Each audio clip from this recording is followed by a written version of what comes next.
Welcome to another edition of the Hoop Scoop, brought to you by Red Raider Outfitter, the fans' favorite since 1975. I'm Jared Johnson. I'm joined by the Mighty Joe Yeager. Well, Mighty Joe, Texas Tech, still home, taking on Nicholls tonight, 7 p.m.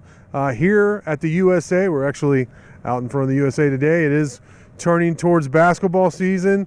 I know that football team still has a bowl game to go and all that, and a lot of things like recruiting stuff, but it's really starting to get into basketball season. You got Big 12 coming up, but first up tonight, Wednesday night, 7 p.m. The game will be streamed on ESPN Plus. Sorry, not our call. But Mighty Joe, what's your focus going into this game between Nicholls?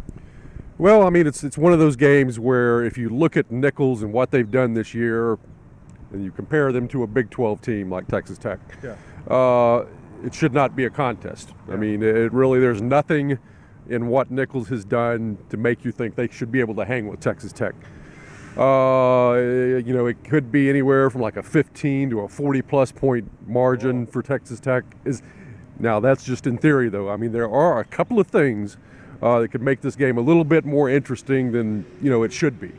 First off is Nicholls State forces a heck of a lot of turnovers.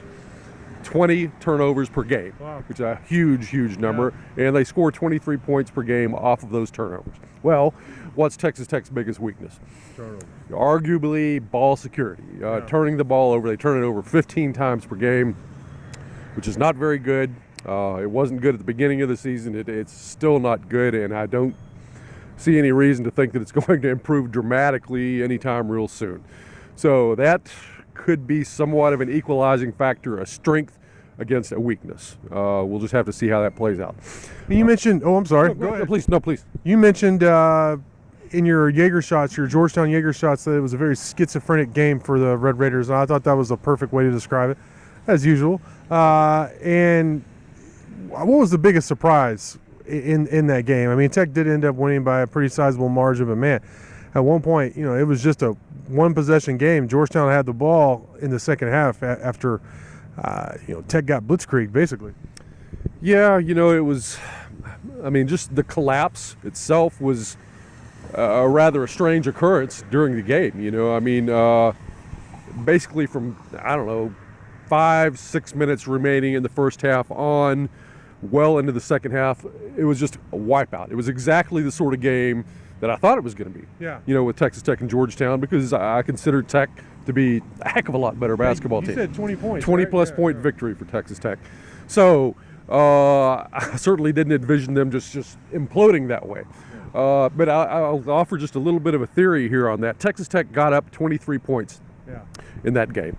Now, I've always said, I've noticed this for a long time, that 24 points, not 23, 24 seems to be the break point. If you get up by 24 points, it's basically just absolutely game over. And Tech only got up by 23. Wow. If the Tech had a few chances, like 3 possessions where they could have gotten over the hump and gotten to 24, it never happened. So once you get to 24, that's when I start relaxing a little bit. I never could completely relax. And sure enough, 23, they chopped 22 points off of that margin. And you start sweating a little bit. But then, Texas Tech responded very well.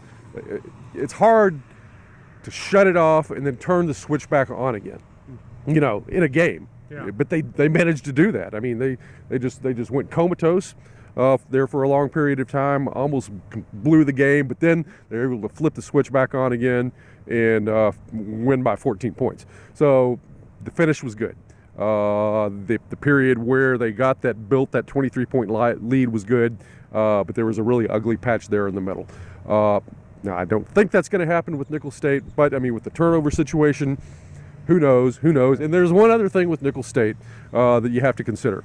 Those guys play 11 players at least 10 minutes per game. They're a very deep basketball team. And again, what's the deal with Texas Tech? One of the deals. Not much depth. The bench right now is just not where it needs to be. Tech played a 6-man rotation against Georgetown, and that was not really much of an aberration. I mean, the bench just really, against teams with a pulse, hasn't done that much. So, again, your strength, weakness, sort of a confrontation here. Now, what may sort of render that not very important is, okay, it's one thing for the bench not to do it against Creighton, but against Nicholls State, Texas Tech, theoretically, Texas second guys should be able to hang with these guys and contribute. I mean, if the bench doesn't contribute tonight against Nicholls State, then that is a huge concern. That's what I probably want to see the most in this game, is the bench rise up and make big contributions. Because if you're not doing it against Nicholls State, you're not doing it in the Big 12.